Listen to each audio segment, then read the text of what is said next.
Assalamualaikum warahmatullahi wabarakatuh.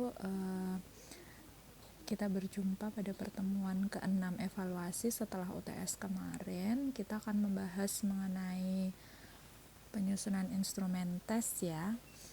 Dan jangan lupa semoga tetap sehat selalu, tetap beraktivitas dan tetap semangat untuk belajar. Oke, ini untuk PPT-nya. Untuk hari ini kita akan membahas mengenai pengembangan instrumen tes. Nah, itu langkah-langkahnya. Yang pertama, seperti yang sudah ada di pertemuan ke-7, nanti bisa dicek lagi. Ibu hanya akan review sebentar-sebentar saja. Yang pertama, menetapkan tujuan tes. Apakah itu tesnya formatif, sumatif, dan lain sebagainya. Kemudian, melakukan analisis kurikulum, yaitu KIKD-nya. Kemudian yang ketiga, membuat kisi-kisi. Nah, yang akan kita bahas nanti adalah pembuatan kisi-kisi sampai dengan soal, kemudian sampai dengan pedoman penskoran dan kunci jawaban tentu saja. Nah, di sini di kisi-kisi itu kita tentukan dulu kita mau membuat instrumen tes atau non-tes. Nah, dalam pertemuan kali ini kita buat instrumen tes. Kemudian yang pertama kita lakukan adalah menganalisis dulu secara kualitatif begitu. Jadi ada daftar-daftar pertanyaan yang harus kita checklist nanti.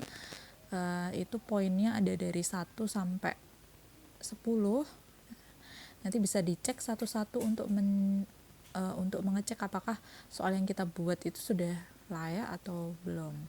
Kemudian sama melakukan analisis kurikulum, yaitu SKKD-nya.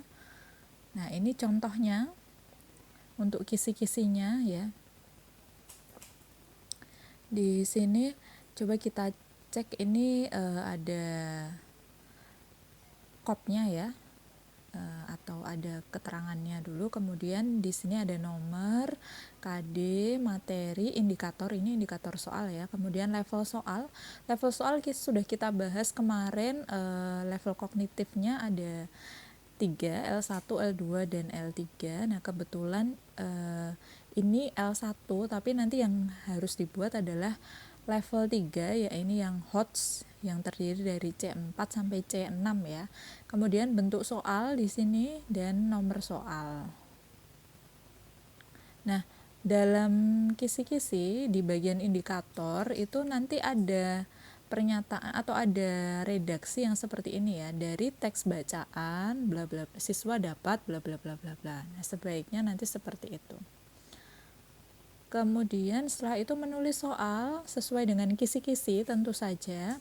Ini tadi nomor 1, kemudian ini nomor 2.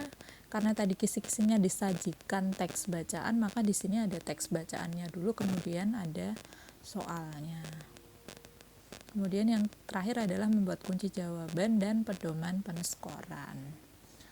Nah, ini untuk contohnya yang diambil adalah tema 7, subtema 1 ya, energi dan perubahannya. Ini ada beberapa typo, nanti dibetulkan. Kemudian nah, dari sini ini KD-nya, kemudian materi, indikator soal. Nah, ini ada L3-nya juga di nomor 4 begitu. Level kognitif yang ketiga. Sebaiknya ini lengkap. Misalkan L1 C1 atau L3 C4. Nah, itu lebih baik keterangannya nanti. Kemudian setelah membuat ini nanti bisa dicek di Edmodo sudah ada. Nah, setelah itu nanti ini misalkan disajikan gambar dan sebagainya dan lain sebagainya ya. Nanti kemudian ini tematik ya, jadi yang dibuat nanti tematik dan minimal 20 soal.